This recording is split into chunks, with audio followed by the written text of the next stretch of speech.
Hare Krishna, Krishna Krishna, Hare Hare, Hare Rama, Hare Rama, Hare Hare.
ज्ञानंतिमिरन्धस्य ज्ञानाञ्जनशलाकया चक्षुरुन्मीलितं येन तस्मै श्रीगुरवे नमः।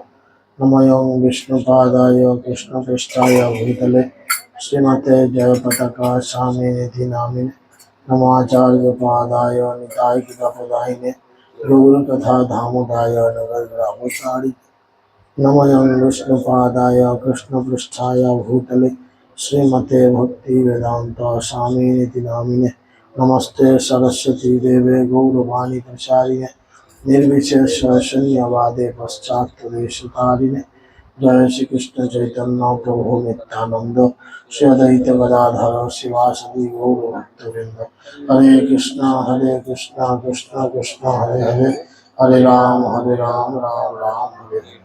তাই গৌর প্রেমানন্দে। ओम नमो भगवते वासुदेवाय। ओम नमो भगवते वासुदेवाय। ओम नमो भगवते वासुदेवाय। हरि ओम तत्सत। हरे कृष्ण। সকলকে সর্বপ্রথম আন্তর্জাতিক কৃষ্ণ ভবনামৃত সংঘ মাইকটা একটু এগিয়ে দাও না গো, সাউন্ডটা কম কম লাগে। বিদ্যুৎ, তাই বিদ্যুৎ মাইকটা দেখো না, একটু এগিয়ে দাও, সাউন্ডটা বাড়াও। আমি শুনতে পাচ্ছি না আমার কথা।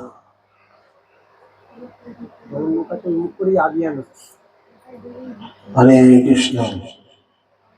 ঠিক আছে, থাক। তো সকলকে সর্বপ্রথম আন্তর্জাতিক কৃষ্ণ ভবনামৃত সংঘ তথা ইস্কন নামহট্টের পক্ষ থেকে দামোদর মাসের প্রীতি শুভেচ্ছা অভিনন্দন জ্ঞাপন করি। আপনারা সকলেই জানেন এটি হচ্ছে নিয়ম সেবার মাস বা ভগবানকে প্রদীপ দানের মাস। বছরে 3টি মাস ভগবান আমাদের জন্য বিশেষ অফার দিয়েছেন। অফার মানে ছাড়। জগতে যেমন সারা বছরে চৈত্র মাসে দোকানদাররা ছাড় দেয়, সেল দেয় চৈত্র মাসে, সেরকম ভগবান 3টি মাস আমাদের জগৎবাসীর মঙ্গলের জন্য, কল্যাণের জন্য ছাড় দিয়েছেন। প্রথম বৈশাখ মাস, বৈশাখ মাসে করণীয় হচ্ছে জল দান। আপনারা সকলেই তুলসীতে জলধারা দেন। বেশিরভাগ হিন্দুদের বাড়িতেই দেখবেন তুলসীর ওপরে একটা মাটির হাঁড়ি, ছড়া বা পিতলের ঘটি লাগিয়ে তলায় একটা ফুটো করে জল দেওয়া হয় বৈশাখ মাসে। বৈশাখ মাসে জল দান, এতে ভগবান খুব খুশি হন। মাঘ মাস, মাঘ মাসে হচ্ছে ভোরে স্নান। মাঘ মাস এমনি একটু ঠান্ডা বেশি, আর মাঘ মাসে যদি কেউ ভোরে স্নান করে ভগবান তাতেই খুশি হয়ে যান। আপনি চান করবেন, আপনার গায়ের ময়লা দূরে যাবে, তাতে ভগবানের কি না, তাতে ভগবান খুশি হয়ে যাচ্ছে। তো ভগবান এরকম, ভগবান আপনার অল্প অল্প কিছু অ্যাক্টিভিটিসেই খুশি হয়ে যান। আর 3 নম্বর মাস হচ্ছে এই কার্তিক মাস। এটা বহু মহিমান্বিত। কেন এই কার্তিক মাসে ভগবান কি বলেছেন, তাকে প্রদীপ দান। এই যে আমাদের সব প্রদীপ সাজানো হয়েছে, আপনাদের কিছুক্ষণ পরে একটু করে প্রদীপ দেওয়া হবে। আর এখানে ভগবানের যে ছবি আছে, ওই ছবিতে আপনারা নিজের হাতে প্রদীপ দিয়ে আরতি করবেন। প্রদীপে আরতি করলে কি লাভ? শাস্ত্র বলছে আপনার অনন্ত কোটি জীবনের পঞ্জীকৃত যে অপরাধ, যে পাপ, আমরা কেউ জানি আমরা কত পাপ পূর্ব জীবনে করে এসেছি। কি মনে হয় পাপ করেছি না করিনি? করেছি বলে কিন্তু যন্ত্রণা পাচ্ছি। পাপের একটা লক্ষণ কি? যন্ত্রণা। তুমি যে মার খেয়েছো মাস্টারের কাছে, কি লক্ষণ? পিঠের জামাটা খোলো, দেখবে ছড়ির দাগ আছে, বা পিঠে হাতে হা হা মরে গেল রে, কি ব্যথা কি ব্যথা, তাই না? মাস্টারের কাছে ধোলাই খেয়েছো, তার লক্ষণ কি? পিঠে ব্যথা, হাত দিলেই রাখি পিঠে, তাই না? সেরকম পাপের লক্ষণ কি? কষ্ট বা দুঃখ ভোগ। কেউ একজন হাত তুলে বলেন তো যে আমি কষ্ট বা দুঃখ পাইনি। আছেন কে? প্রত্যেকে পাচ্ছি। তার মানে কি আমাদের ছিল কিনা পাপ? তো যাই হোক, তো একবার যদি কেউ না জেনেও ভগবানের কাছে এই প্রদীপ দান করেন, তাহলে আমাদের অনন্ত কোটি জীবনে, 1 জীবন নয়, 2 জীবন নয়, 3 জীবন নয়, 4 জীবন নয়, অনন্ত কোটি জীবন। আমরা কতবার জন্মেছি মরেছি আমরা নিজেরাও জানি না। জানি আগের জীবনে কার গোয়ালে গরু হয়েছিলাম জানি, তার আগের জীবনে কোন এলাকার ফেটে কুকুর হয়েছিলাম জানি, তার আগের জীবনে কোন পুকুরের মাছ হয়েছিলাম জানি, কিচ্ছু জানি না। তাহলে অনন্ত কোটি জীবনের যে অপরাধ পাপ, ভগবানকে ভুলে থাকার যে ফল, এক নিমেষে এই কার্তিক মাসে কেউ যদি একবার মাত্র রাধা দামোদরকে প্রদীপ দেখান, তাহলে চলে যায়। স্বয়ং ভগবান বলছেন যে আমি বড় দুশ্চিন্তায় পড়ে যাই। আমি কিসে পড়ে যাই? দুশ্চিন্তায় পড়ে যাই যে যদি আমাকে কেউ প্রদীপ দেখায়, তাকে আমি কি পুরস্কার দিব। ভগবান গালে হাত দিয়ে ভাবে যে এই ছেলেটি বা এই মানুষটি আমাকে প্রদীপ দেখালো, একে আমি কি পুরস্কার দেবো। ভগবান বলেন কোনো পুরস্কার কিছু না পেয়ে আমি নিজেকেই তার কাছে বিলিয়ে দিয়ে নি। তাই গৌর প্রেমানন্দ। তাই আপনারা সকলেই ভগবানকে লাভ করতে পারবেন কেবলমাত্র এই দামোদর মাসে প্রদীপ দান করার ফলে। প্রত্যেক দিন প্রদীপ দান করবেন। এখনো ধরুন আজ বোধহয় 7 দিন হলো নাকি? 7 দিন হলো না, 6 দিন, 5-6 দিন হলো। মঙ্গলবার থেকে মঙ্গল, বুধ, বৃহস্পতি, শুক্র, শনি, 5 দিন পেরিয়ে আজ 6 দিনে পড়েছে। তার মানে আপনাদের হাতে এখনো 24টা দিন সময় আছে। বুঝতে পেরেছেন? নিজে প্রদীপ দেখাবেন সন্ধ্যার সময়, সারাদিনই প্রদীপ দেখানো যায় দামোদরকে।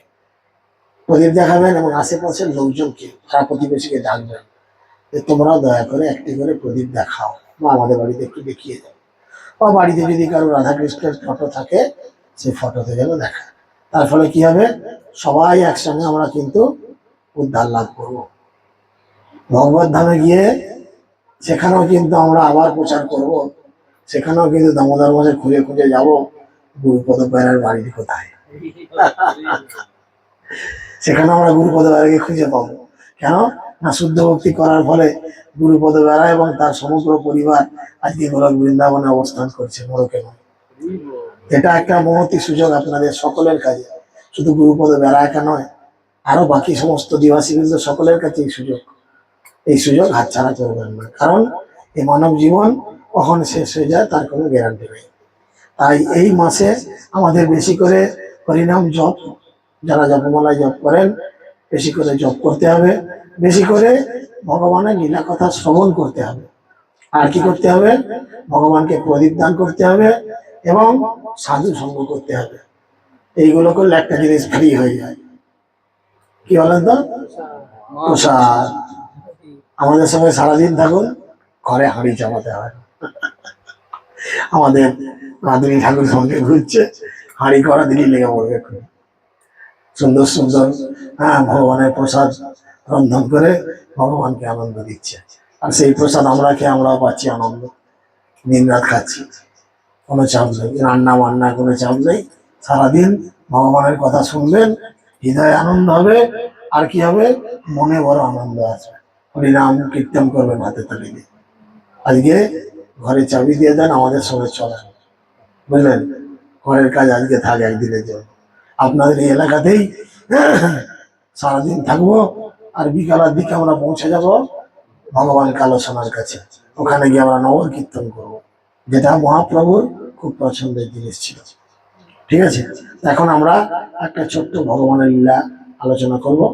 সকলে কৃপা করে মন দিয়ে শুনবেন, আর তারপরে আমরা প্রদীপ দান করব। জয় কৃষ্ণচন্দ্র ভগবান কি, শ্রী রাধা মাধব সখীন্দ কি, শিল প্রভুপাদ কি, পতিত পাবন গুরু মহারাজ কি, গৌর প্রমানন্দ। তো আপনারা সকলেই জানেন নারদ মুনি নাম শুনেছেন। নারদ মুনিকে সবাই জানেন। নারদ মুনি কি করেন বলেন তো? নারায়ণ নাম, তার মানে কি সব সময় তিনি ভগবানের দিব্য নাম কীর্তন করেন। এবং নারদ মুনির একটা স্পেশাল গুণ ছিল যে তিনি যে কোনো জায়গায় যখন তখন যেতে পারতেন, ওর যাতায়াতের কোনো বাধা ছিল না। কখনো স্বর্গে, কখনো মর্তে, কখনো ভগবানের কাছে, কখনো কৈলাসে, যে কোনো জায়গায় তিনি অনায়াসে চলে যেতে পারতেন। এটা তার সাধন ভজনের ফলে সেই গুরুত্বটা লাভ করেছে, বুঝতে পেরেছেন? একদিনের ঘটনা এরকম, নারদমণি প্রায়ই রাধারানীর কাছে আসে, রাধারানীর কাছে বসে থাকে, রাধারানীকে খাবার চাইলে মা একটু খেতে দাও, এই করো তাই করো, রাধারানীর সঙ্গে গল্প করে চলে যায়। কিন্তু এই অ্যাক্টিভিটিস বা এই যাতায়াত, নারদমণির প্রত্যেক দিন রাধারানীর কাছে আসা যাওয়া কৃষ্ণর কিন্তু পছন্দ হচ্ছে না। কৃষ্ণ রাধারানীকে বলছে, দেখো এই যে নারদ প্রতিদিন আসছে যাচ্ছে না, এই যে নারদমণি প্রতিদিন আসছে যাচ্ছে না, এটা আমার ঠিক ভালো লাগছে না। তুমি কিন্তু নারদমণি থেকে সাবধানে থেকো, বুঝতে পেরেছেন? ওই যে তুমি নারদমণি থেকে সাবধানে থাকো, আমার এই নারদের আসা যাওয়া মোটেও ভালো লাগে না।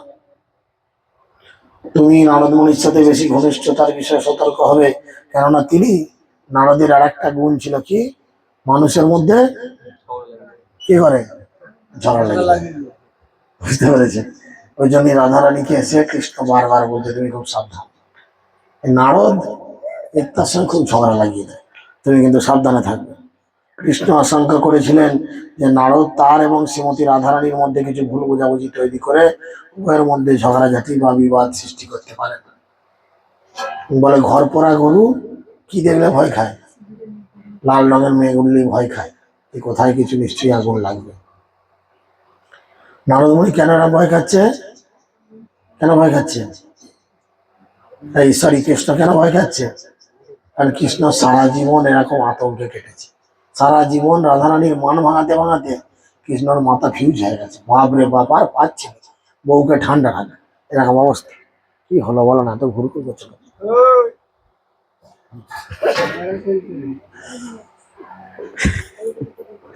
কিন্তু রাধারানী কৃষ্ণের কথাকে খুব বেশি গুরুত্ব দিয়ে গ্রহণ করলেন না। তিনি ভাবলেন যে তার এবং কৃষ্ণের মধ্যে প্রেম এতটাই দৃঢ় যে কেউই তাদের মধ্যে কোনো রকম সমস্যা তৈরি করতে পারবে না। রাধারানী হয়ে গুরুত্ব দিল না। কি বলো, নারদ বাড়িতে আসে ছোট ছেলের মতো মা মা করে পায়ের কাছে বসে থাকে, দুটো চারটে খেতে চায়, খেতে দিই চলে যায়, আর সে আমাদের মধ্যে ঝামেলা লাগিয়ে দেবে। তোমার আমার কি প্রেমটা এতই মানে কি বলে ঠুনকো? তোমার আমার প্রেমটা এতই ঠুনকো যে কেউ কিছু ইশারা করলে ভেঙে দেবে? কি মনে করো তোমার আমার জন্ম জন্মান্তরের প্রেম না? কৃষ্ণ তো ভাবছে, বুঝো, ঝাড়ে তোমার ঝাড়েই ভালো, পেছনে এলে বিপদ পড়বে, বুঝতে পারছে না। তারপরে বলে কি, এখন কৃষ্ণ বললেন স্পষ্টত, তুমি আমার সতর্কবাণী খুব একটা গ্রাহ্য করছো না, কিন্তু একদিন তুমি নারদ মুনির সঙ্গ করার যে ফল, সেটা হাতে নাতে বুঝবে। এখন তোমাকে বারণ করছি, তুমি গুরুত্ব দিচ্ছ না, একদিনে বুঝবে যে আমি বারণ করেছিলাম, আমার কথা তুমি শোনো। একবার নারদমণি বীণাবাদন করতে করতে ব্রজভূমি পরিদর্শনে এলেন, আর নারদমণির সুমধুর বীণাবাদনে মুগ্ধ হয়ে কৃষ্ণ তাকে একটি বর দিতে চাইলেন। নারদমণি কি বাজায়? বিনা বীণা বাজায়। আর এত সুন্দর বীণা বাজায়। এই বাচ্চারা বসো না, কথা বলা চলবে না। বস বস বস। বস না বস। নারদমণি কি করে শোন ভালো করে। তো নারদমণি খুব ভালো করে বীণা বাজাতে। আর একদিন ব্রজমণ্ডলে নারদমণি এত সুন্দর বীণা বাজিয়েছেন, কৃষ্ণ খুব খুশি হয়েছেন। খুশি হয়ে নারদকে বলে, নারদ, তোমার বীণা বাজানে আমি বড় খুশি হয়েছি, তোমাকে আমি একটা বর দেবো, তুমি চাও, কি বর চাইবে? তখন নারদ বললেন, প্রভু, এখন ওই বরটা নেওয়ার মতো আমার কিছু ইচ্ছা নেই, তবে আপনি যখন দিতে চাইছেন, এই বরটা তোলা থাক, ঠিক টাইমে আমি চেয়ে নেবো। বুঝা গেল? ঠিক টাইমে চেয়ে নেবো, ভালো কথা। একবার সখীবৃন্দের সঙ্গে আহ কি হচ্ছে, একবার সমস্ত সখীদের নিয়ে কৃষ্ণ ঝুলন যাত্রার আয়োজন করেছে, বুঝেছেন? ঝুলন যাত্রা সবাই জানেন?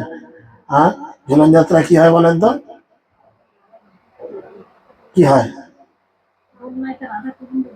হ্যাঁ, রাধা গোবিন্দ দোলনায় ঝোলেন।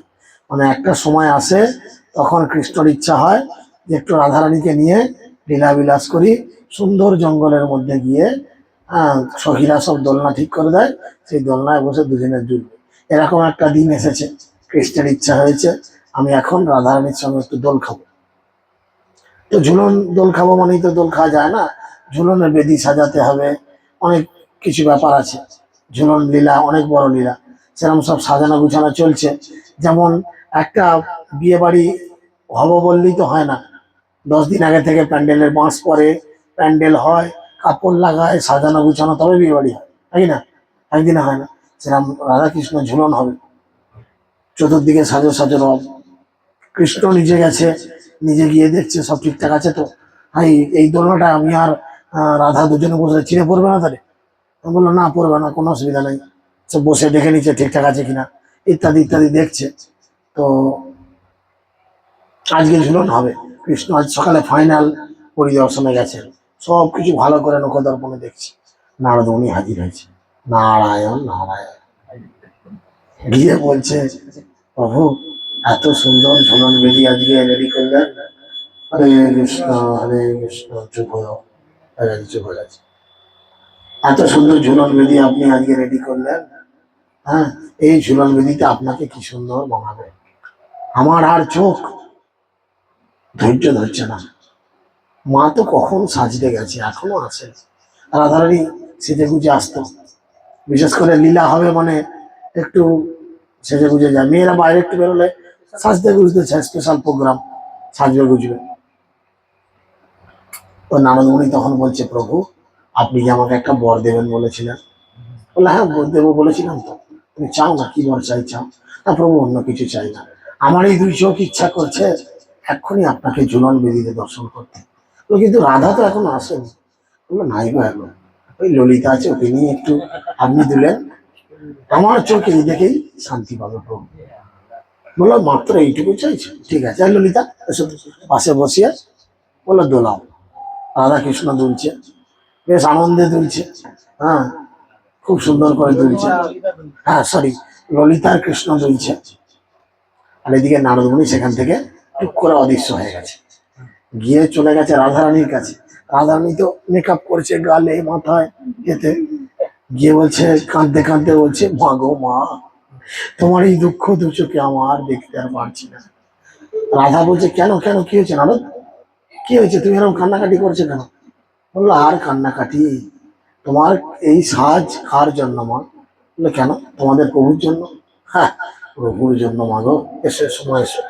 বলে হাত ধরে নিয়ে গেছে কোথায়, দূর থেকে দেখাচ্ছে, ওই দেখো ওই লোকটার সঙ্গে তুমি দুলবে তো, হ্যাঁ ওই দেখো অন্য একটা মেয়েকে দিয়ে দুলছে। ব্যাস, রাধা গেছে রেগে। রাধারানীর এমনি অল্পতে রাগ হতো, রেগে গেছে, খুব রেগে গেছে। গিয়ে কি করেছে, সব কিছু সাজ বেশ খুলে দিয়ে ঘরে গিয়ে খুব কান্না করছে। এদিকে কৃষ্ণ দেখছে ঘড়িতে, আরে রাধার আসার টাইম হয়ে গেছে, এখনো আসে না কেন, কি ব্যাপার কি ব্যাপার। তখন কৃষ্ণ অন্তর্যামী বুঝতে পেরেছে, আমি বর দিইনি, বনস দিয়েছি। গেছে রাধার কাছে, গেছে গিয়ে বলছে, রাধা। রাধা বলছে, যাও তুমি লম্পট পুরুষ, অসৎ চরিত্র, হেন তেন করে যাচ্ছে তাই কৃষ্ণকে বলেছে। আর কৃষ্ণকে এরম করে কথা বলার ফলে কি হলো, রাধার বড় মন খারাপ। কৃষ্ণ তখন রাধারানীকে বলছে, রাধা মনে পড়ে তোমাকে আমি কয়েকদিন আগে খুব সাবধান করেছিলাম নারদের সম্পর্কে, তুমি আমার কথা শোনোনি, না শোনার ফলে আজকে দেখো তোমার আর আমার মধ্যে বিভেদ, বলো যাও তোমার মুখ দেখতে চাই না। হয়ে গেল এই লীলা। চিন্তা করেন, নারদ মুনিকে এই বর দিল, নারদ মুনি এমন আগুনটা লাগিয়ে দিলে চিন্তার বাইরে। এইভাবে কৃষ্ণ বিভিন্ন লীলা বিলাস করেছেন, কখনো বিরহ লীলা, কখনো দুজনে এক কাছে সেই গোপন প্রেম লীলা ইত্যাদি বিভিন্ন লীলা বিলাসের মধ্যে দিয়ে ভগবান তার গোটা জীবনকে অতিবাহিত করেছে। শ্রী রাধা মাধব সখী বৃন্দ কি, নারদ মুনি কি, শিল প্রভুপাদ কি, পতিত পাবন গুরুদেব কি, গৌর প্রেমানন্দে। এরকম ছোট ছোট সুন্দর সুন্দর লীলা ভালো লাগলো। এরকম ছোট ছোট লীলায় সারাদিন ঘুরলে সারাদিন পাবেন। পেটের খাবার পাবেন, আত্মান বা হৃদয়ের খাবার হচ্ছে হরিকথা, এটাও পাবেন, যেটাকে আমরা সচরাচর খেতে দিই না। আপনাদের সকলের আমন্ত্রণ রইল আমাদের সাথে সারাদিন যদি পারেন চলেন এবং আপনাদের এই দেবদুর্লভ মানব দেহকে উদ্ধার করেন।